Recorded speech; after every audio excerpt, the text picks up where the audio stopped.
हरियाणा चुनाव को लेकर दिल्ली तक गतिविधियां तेज हो गई हैं।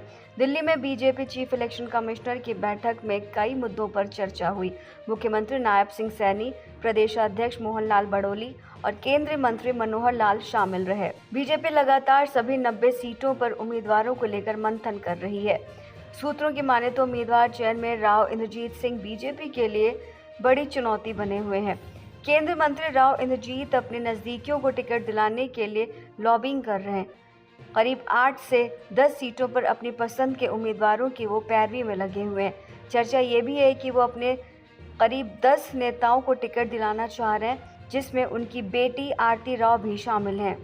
बताया जा रहा है कि राव इंद्रजीत का दक्षिण हरियाणा में अच्छा प्रभाव है, इसलिए बीजेपी ना उन्हें नाराज कर सकती है और ना ही उनकी सारी मांगें मान ही सकती है, क्योंकि राव इंद्रजीत के बगैर दक्षिण हरियाणा में बीजेपी का खेल बिगड़ सकता है, जो बीजेपी की सरकार बनाने में बड़ा रोल अदा करता है।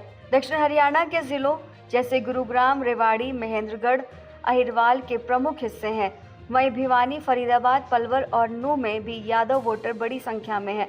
अहिरवाल में मुख्य रूप से गुरुग्राम, सोहना, पटौदी, बादशाहपुर, महेंद्रगढ़, नारनौल, नांगल चौधरी, रेवाड़ी, बावल, कोसली और अटेली विधानसभा सीटें आती हैं, लेकिन करीब 20 सीटों पर यादव वोटर निर्णायक संख्या में माने जाते हैं।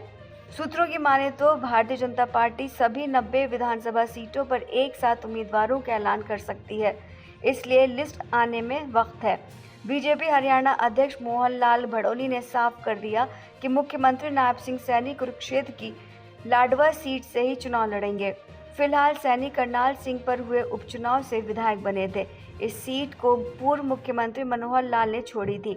मनोहर लाल लोकसभा चुनाव जीतकर फिलहाल केंद्र में मंत्री हैं। उन्होंने ये भी कहा कि केंद्रीय चुनाव समिति की एक बार बैठक हो चुकी है। इस बैठक में सभी सीटों को लेकर चर्चा हुई है। अभी एक और बैठक होगी, उसके बाद नाम फाइनल किए जाएंगे।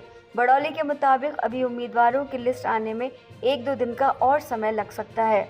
गौरतलब है कि केंद्रीय चुनाव समिति ने मोदी, शाह और जेपी नड्डा को ये अधिकार दिया है कि वो 40 विधानसभा सीटों पर अपने हिसाब से उम्मीदवारों का चयन कर लें, लेकिन इसके बाद भी प्रधानमंत्री मोदी ने हरियाणा के नेताओं से इन सभी सीटों पर उनकी रिपोर्ट मांगी है।